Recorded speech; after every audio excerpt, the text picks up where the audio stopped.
Hello, this is Andrew Merritt with ProLiance Orthopedic Associates. Today we have a video of an 18-year-old male who sustained an ACL tear as well as a lateral meniscus tear.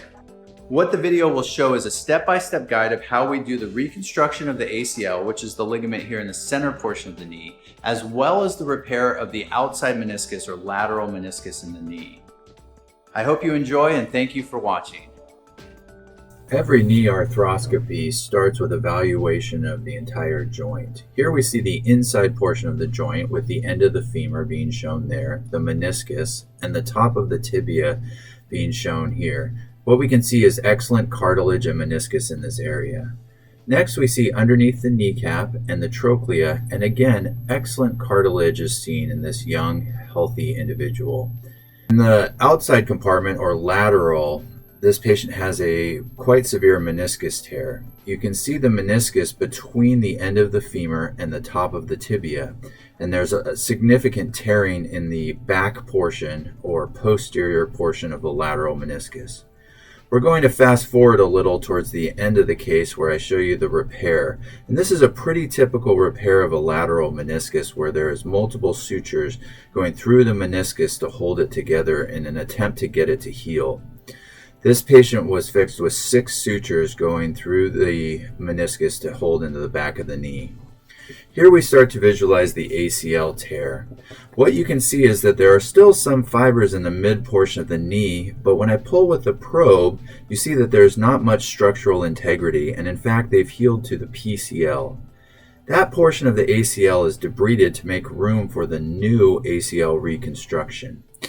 We do this with one of the tools shown here called the arthroscopic shaver, and we debride the tissue. In this situation, we will leave some of the tissue on the tibial side to hopefully encourage some blood flow into the new graft. The ACL is removed to make new room for the reconstruction, but we leave some tissue in place. You can see behind the shaver the PCL, which runs right next to the ACL. This is the ACL insertion into the tibia. You can see we left some tissue in place to hopefully allow for some blood supply to the new graft.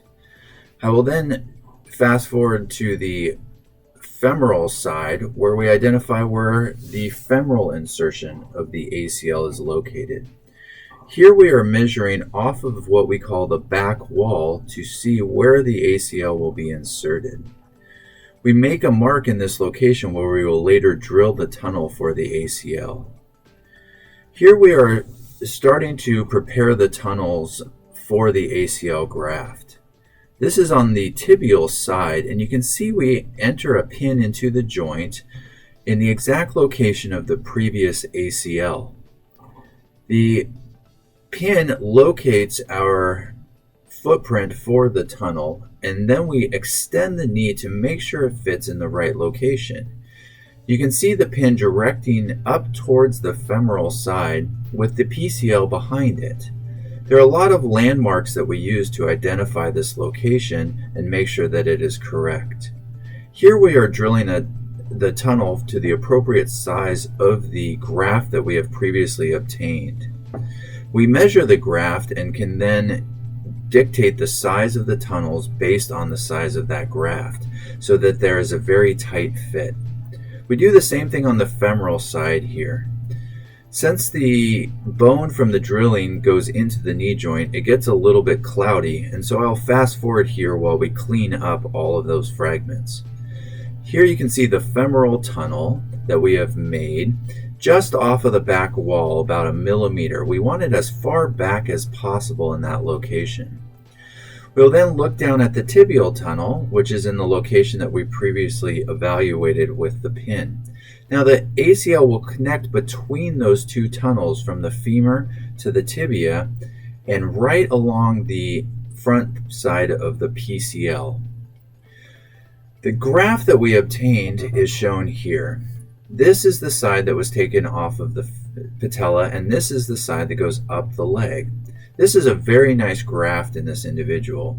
We can see we've made a mark here at about 20 millimeters, and that's the portion that will be inside the bone tunnels, with the middle portion the part that goes through the middle of the joint.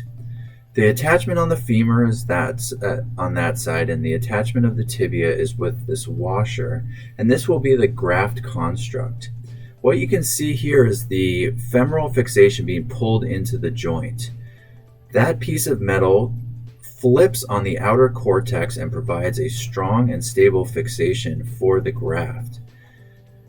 We can verify that the piece of metal has flipped on the outer cortex by looking up the tunnel, and then we shorten the suspensory fixation by pulling on the white sutures. Now, this is an interesting device that allows the sutures to shorten but not lengthen. So as they get pulled in, the sutures shorten and pull the graft but are not able to be pulled the other direction, thus forming a solid fit into the joint. Here is the quadriceps graft getting pulled into the femoral tunnel that we have made. You can see again the blue line that we have made to identify how far it needs to go into the femoral socket. Once we reach 20 millimeters into the femoral socket, we verify that the same amount has been also taken into the tibial socket and that there is good graft tissue on both sides. Here's now looking at the entire ACL portion of the reconstruction.